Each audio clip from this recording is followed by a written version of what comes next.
Welcome to the Care for Creatives conversation series on mental health.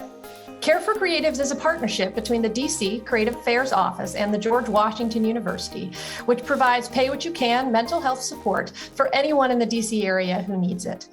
My name is Maryann Lombardi. I'm an entrepreneur and executive coach, an author, and a mental health advocate, and I am lucky to be your host for our conversation today.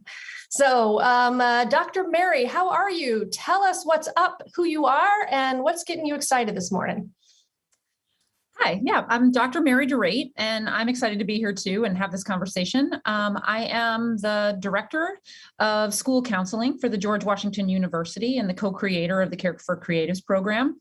I also have a private practice where I see clients on the side. And that's me. And what's getting me excited this morning is talking about change. Yeah, so we're here to talk about change. It's like a big topic.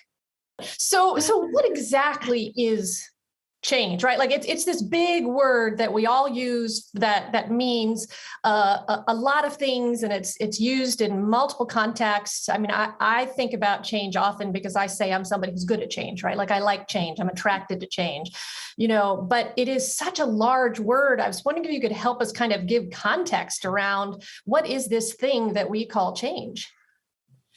Yeah, I mean, I think it's hard because change is such a broad thing and it happens every day. Change is simply, from moment to moment, the things that were there once are now different, right?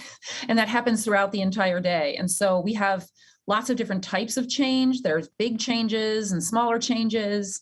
There's changes that are imposed on us and changes that we choose and seek out.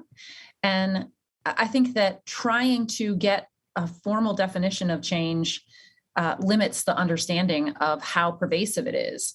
Each of us experiences so many changes throughout the day that, it's hard to even put a number on it. Yeah, it seems like change has been quite a topic of conversation as of late, right?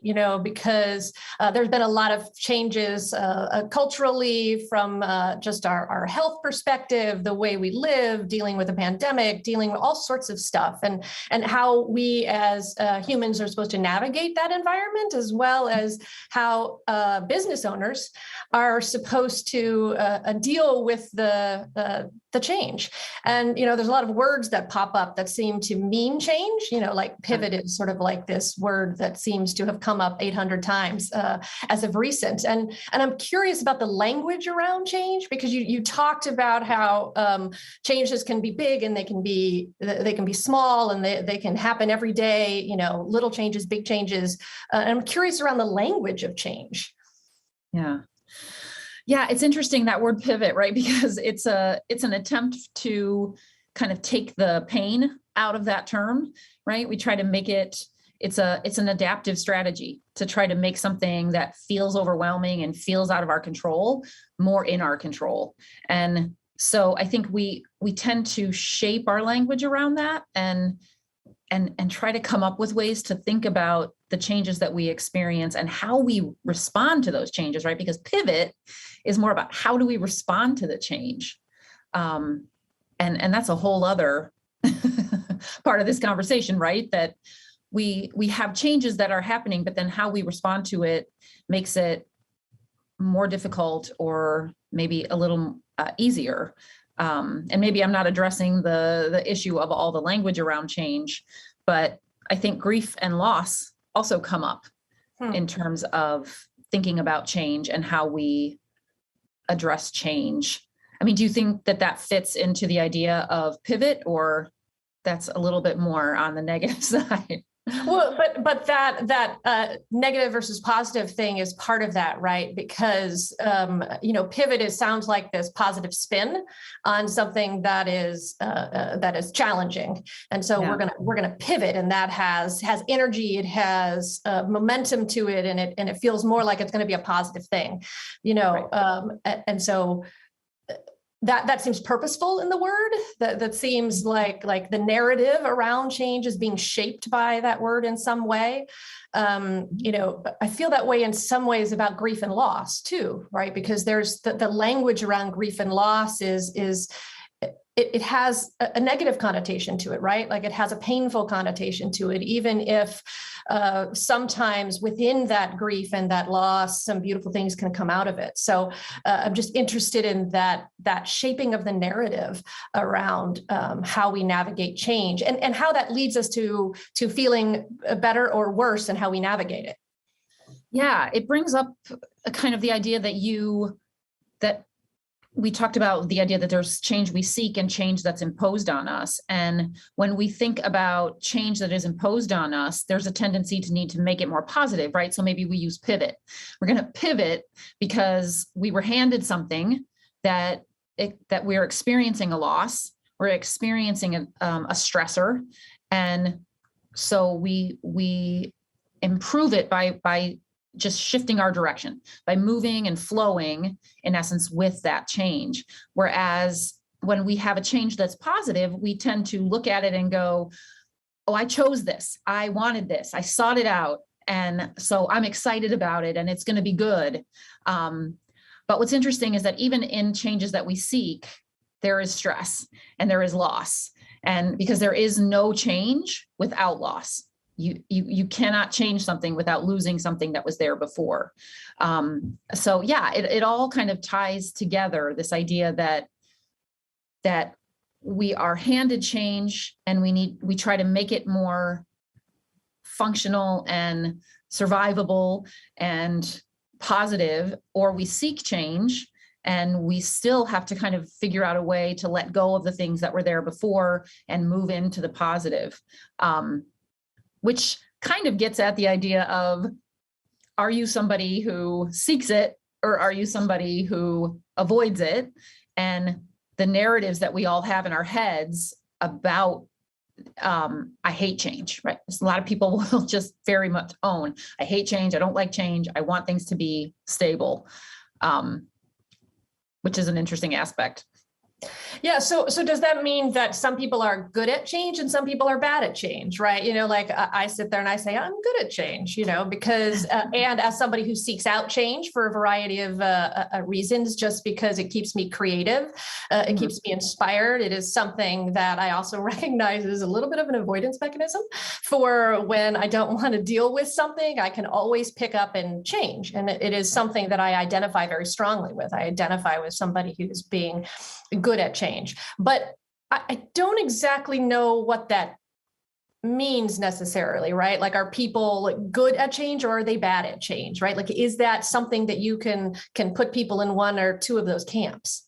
Yeah.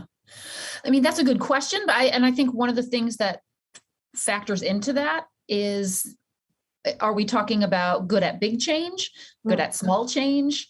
What is happening in that change? Is it a change that, again, are you someone who seeks change, and is your personality someone who wants things to change, or is your personality someone that wants things to kind of stay the same? Which one are you? I would say I am someone that tends to seek change, and yet I have kind of a love-hate relationship around it. I seek out change, but then when the change actually comes, I tend to get stressed about it. And minor things tend to, disrupt that change. So I think also that plays into the idea that when you are seeking change, if there's stress involved, or if you're avoiding change and there's stress involved, it makes even smaller changes throughout the day really challenging. As an example, if I'm having something new in a day and my day is not going to go as planned and I have to adjust, and then something goes wrong and my coffee doesn't start in the morning, or I don't, they're out of my favorite turkey sandwich at Starbucks or something, then it stresses me out much more. My ability to adapt to that change is reduced because I'm already putting all this energy into adapting to the other bigger changes that are occurring. Yeah, that makes a lot of sense. I'm curious about the how much of our identity is attached to change. There is this term called, I think it's, what is it, identity foreclosure or something like that, can you help us understand a little bit about what happens when our identities are so deeply tied to something and then a change happens? Yeah. So identity foreclosure is the idea that at certain points we come to just determine that this is our identity. You'll hear it in people's conversations because they'll say things like, well, that's just who I am. Right. Well, this is just a part of who I am. And there can be good things about that. And there can be bad things about that when we feel stuck. But quite often, if you think about someone maybe who has a job and they have kind of foreclosed on their identity and that's their job. This is who I am. I am, in my case, I am a counselor. I am a therapist. That's my identity. If I were to lose that job or transition into another job, then that is a huge change in my identity. I have to transition. I have to let go of certain parts of my identity and move into a new one. And when that happens by choice, it is difficult because we've already foreclosed, right? We've closed the door. This is who I am. This is how I am. And I think when we change that, we have to figure out a whole new aspect of our identity, which gets at something that, I think is so important, which is this idea that we find ourselves, right? That we are somehow going to figure out, this is who I am. And when we do that, we make ourselves less adaptable to change, because when you foreclose on something, then changing makes it even harder. So I don't think we ever find ourselves. Yeah. I mean, to that point, I think our identities are not a fixed point on a map that, like an Easter egg hunt, you get it and then you found it and then everything will be fine and nothing ever changes, right? Like we are ever evolving individuals. And when in that, we will find different things out about ourselves as we move through that. There may be values that stay intact. There may be certain things that we do that stay intact, or things we identify with that may be consistent. But at the same point in time, I think there is an ebb and flow to who we are. Thankfully, I think that there is an ebb and flow. I think it's much better that way than the alternative. Yeah. And I think too, that leads into another thing, which is that there is this idea that maybe as we get older, we get better at handling change. But the truth is that as we age, as we develop, I should say, I prefer that word, as we develop, we move into more areas of foreclosure, more areas where we decide this is who I am. And we become less adaptable to change as we get older. We tend to seek comfort. We tend to seek stability and want less and less change. And so as we move into different phases of our life, we become so much less adaptable to change, which the only way to combat that is to consciously choose to change that aspect of our identity as someone who is seeking comfort, right? We have to decide that the narrative that we're living in, that change is bad and change is hard and I'm not good with change, is actually one we can have an effect on if we quiet that voice. So does that mean then kids, I'm assuming, or young people are much more adaptable and changeable, and like their brains are more open to that? Yeah, there's actually a lot of neuroscience behind the fact that children's brains are the most adaptable. We call it plasticity, but they are the most adaptable from birth until around the age of 25. In fact, their brain is constantly changing from birth until around 25. And it's not like your brain changes at 25, but somewhere around the age of 25, our brains solidify. And the only way to kind of improve them and learn new things is to focus and choose to do it after that point. And so children we say they're more adaptable, and they actually are more adaptable because their brains are more able to kind of take in new information and change. But as we get older, our brains get less adaptable. There's still plasticity, but we have to actively seek it. As we develop, right? As we get older. Not as we get older. As we develop. Yes. As I have been continually developing up to the half century mark, I have finding myself, I don't know if I'm finding myself less adaptable to change, or I think it's really interesting thinking about this idea that as we develop, we get more interested in stability, right? Like, and I think that's an interesting concept for me to sit with, because in some ways, I guess I can totally understand that, of wanting things to be more stable and feeling as if I guess I feel like I have more control over things as I've developed, as I've aged, and I feel good about that. And I think those things feel stable to me, but I still feel this need and this want to try new things, Right. So I'm curious about the relationship between that, like that stability actually providing an anchor for me to actually be more interested in all of the opportunities that are out there, because I just feel more on solid ground. Yeah. No, I think that brings up something for me too, which is that as I have developed, there has been a stronger sense of my own self, a stronger feeling of self-efficacy. I have accomplished things. I have done things in my life where I have adapted to change.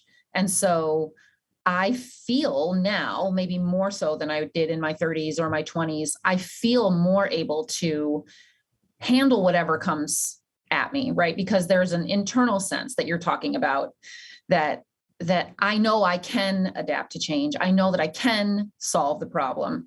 And so having that internal sense of, I don't know, sometimes it's called an internal locus of control, but the idea that I know that I can control my response makes you more adaptable to change. If you feel like you can't manage if you're trying to control all the things around you involved in the change, but don't feel like you can control yourself or your response, then you're definitely going to have a harder time with change, even as you develop and move forward.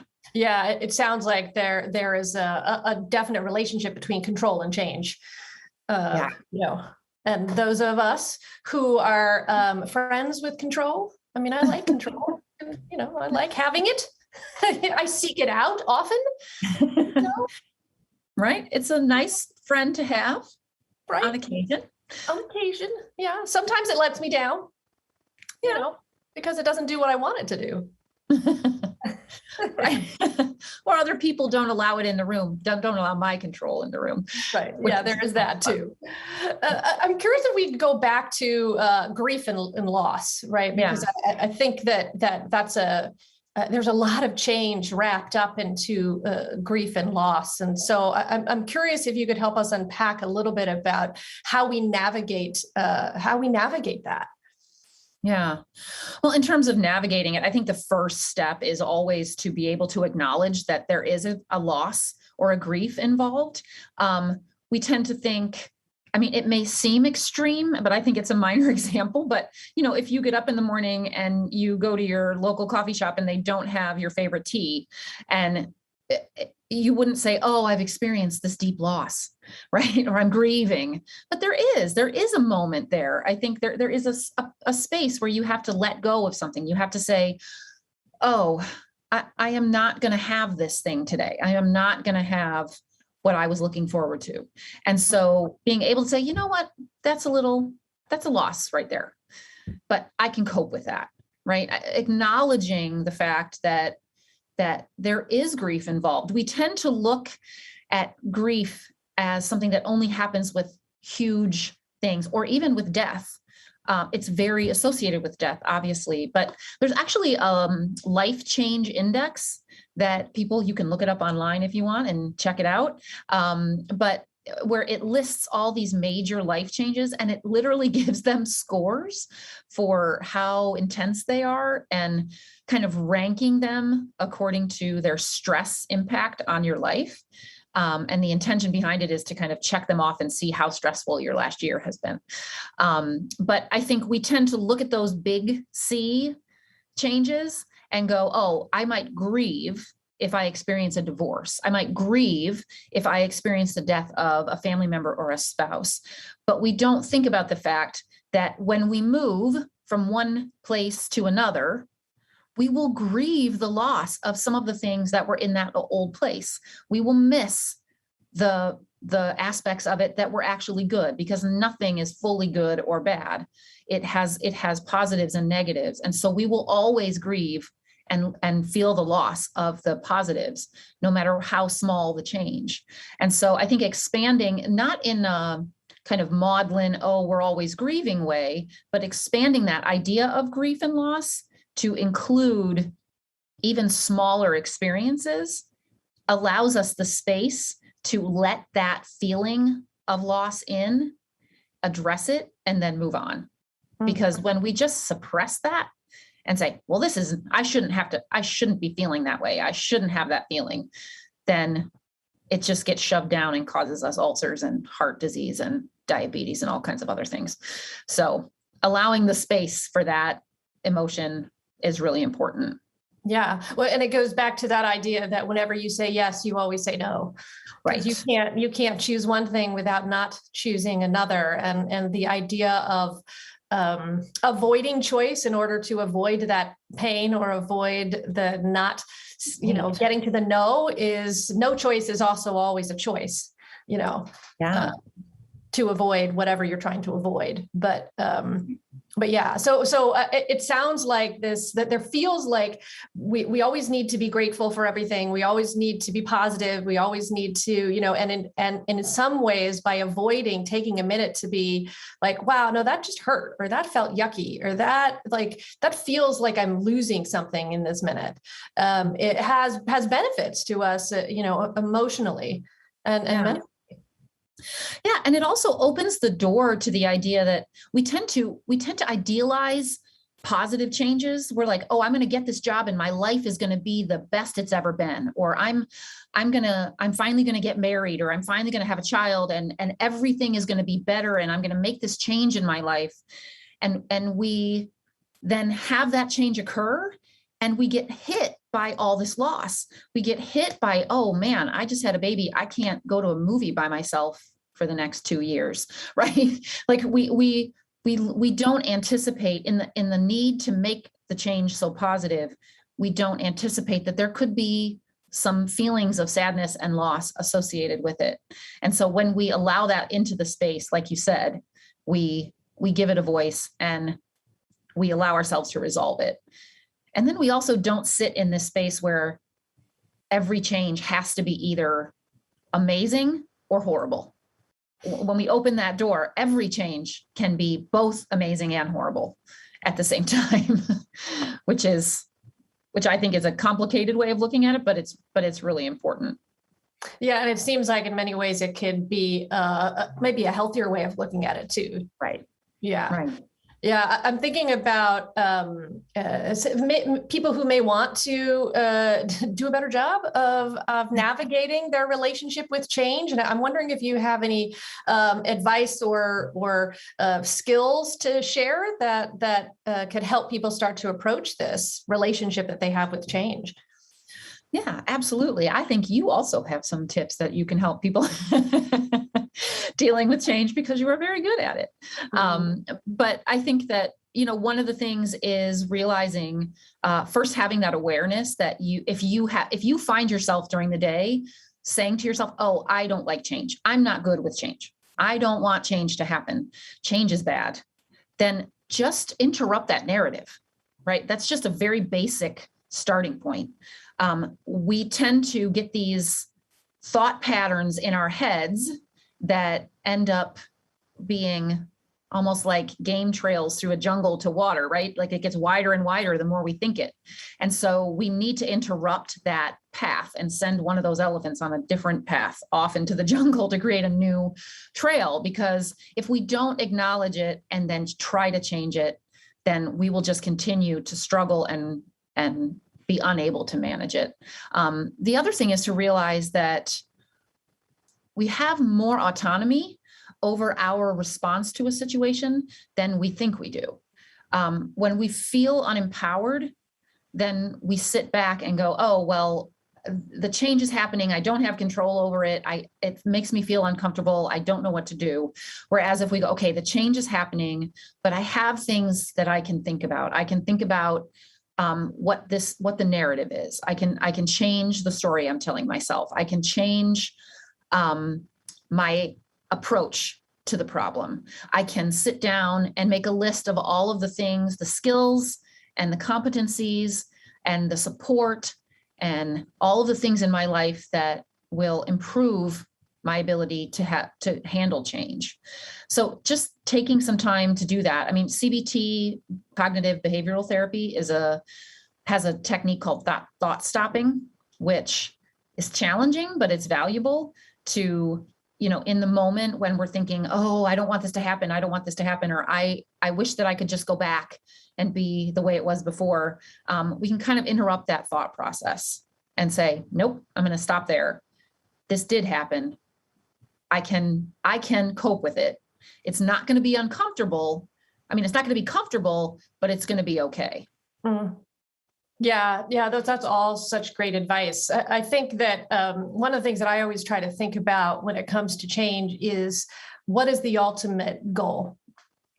Because I tend to try to make sure that I'm connected to what is the mission, what is the goal, what is it that I want for my life to be, or the kind of life I may be building for me and my family, or those kind of things. And when I'm always checking in with that goal, it helps me understand what changes do or do not need to take place. Like, how is the way I am living my life and the choices that I am making feeding that goal? And if they aren't feeding that goal, having an honest conversation with myself about, well, why is that?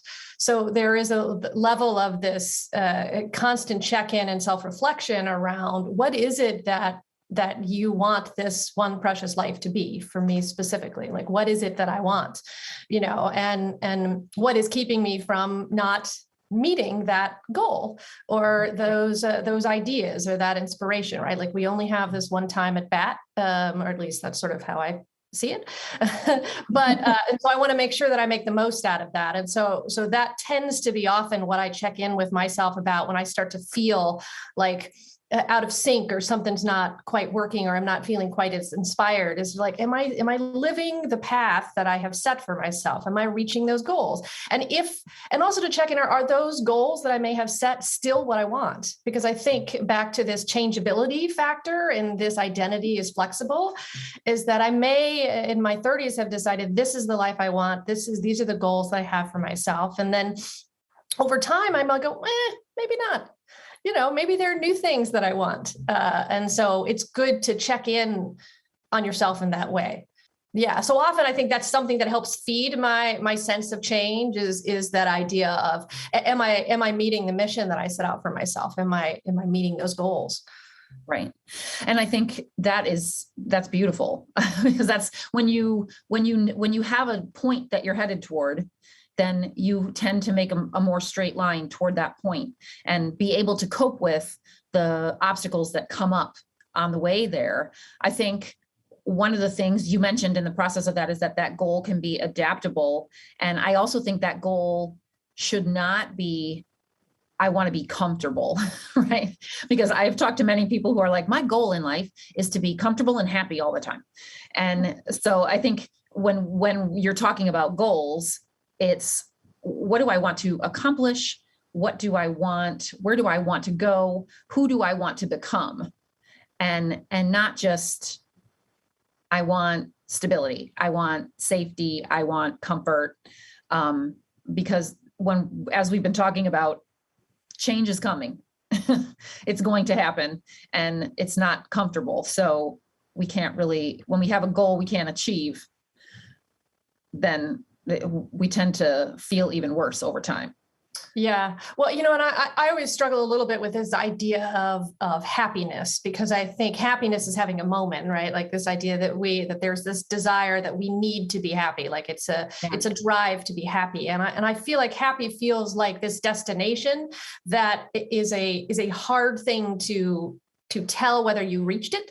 Whereas I much prefer the word joy, which feels like it's a journey, right? Like feeling joyful is sort of like, it's a state of being, it's a state of mind, it's a state of, right? And sort of like, I can try to be joyful and find joy and all of that kind of stuff without feeling like I have to hit happy. right? It's like there's the dartboard and happy's at the center of it, man. And if I don't get it right, I miss the thing that is happy, which is what I'm supposed to be. It's sort of like this destination I'm supposed to reach. Yeah, no, I think that's beautiful. Again, like, I think it's just amazing to think about the idea that when we let go of this idea that we have to be happy all the time, that the goal is always happiness, it opens the door to an entire spectrum of human experience that is all wonderful. And that is the place of being open to change, being willing to invite change into your life, and being willing to just step into any next phase that's coming with a little bit of confidence that you're open. Mm-hmm. Well, I love the thought stopping idea. I think that's such a great thing to start thinking about. It's like, because those narratives that we have running in our head are like super powerful. And sometimes I think about the kind of things we say to ourselves, if you actually spoke them out loud and said them to your friend, right? Mm-hmm. Like how terrible that would be, because we can be so nasty to ourselves and how we talk to ourselves and things we expect of ourselves, but we would never say that to another person. So that thought stopping thing, I think, is super powerful. Absolutely. Yeah. So just wrapping this up for us, is there any other sort of takeaways we can think to share with the community that might help them with approaching change, or at least being able to tell what their relationship with change is? Maybe just be more observant of how they navigate change. Any sort of final thoughts? Yeah, I mean, I think that first of all, bringing it to your awareness involves maybe having conversations. I think just having conversations with friends and family members and partners about the idea of change, and talking maybe about some of the things we discussed today about how you handle large changes or small changes, and what comes up for you when you are experiencing change. It can be a starting point of just opening yourself up to changing your perspective on it. And then also, I think, as I can't help it, I'm a therapist. I think that talking to a therapist, even if you just want to talk to a therapist for a few weeks about how you cope with change, what comes up for you, do you experience extreme stress around change? Because there are many of us who, when change comes up, we almost shut down and we're unable to handle it. And so having someone outside of our circle who isn't a friend or family member to talk to about that can be really valuable. So making use of therapists is a really good idea. Yeah. And something you said earlier, I think I want to try myself now that I'm thinking about it, is that like I often focus on the big C change and not the little C's. And so I'm curious how many changes happen throughout my day or throughout my week that are more of the little C's. And so I think it could be valuable, at least I'm going to see whether it's valuable just as an experiment for myself, but it could be something for others to try too, is just to take a quick little journal of that, right? Like just keep it on a little pad and see if you can notch down all of the different changes that happen throughout the day to get a sense of what that cadence is like. Absolutely. I think too, that brings up another thing you can try if you want to just explore your ability to adapt to change, is just consciously choose 2 or 3 changes a day, right? If you feel like you're someone who avoids change, set yourself up to, today, I'm going to change one thing about what I do, or I'm going to change 2 different things about what I'm going to do, and just see what comes up for you, see how it feels. And when you make the choice to change, as opposed to feeling like you're at the mercy of change. So that's a step in the direction of taking ownership of it. Yeah, I love that idea. That's really great. Well, thank you so much, Dr. Mary, for hanging out with us and having this chat. And we look forward to the next conversation soon. Yep. Thank you. This was fun. Absolutely. Bye. Bye. In closing, here are a few helpful pointers for managing change. Embrace change. Increase adaptability. Practice thought stopping. Make gratitude lists. Talk to a therapist.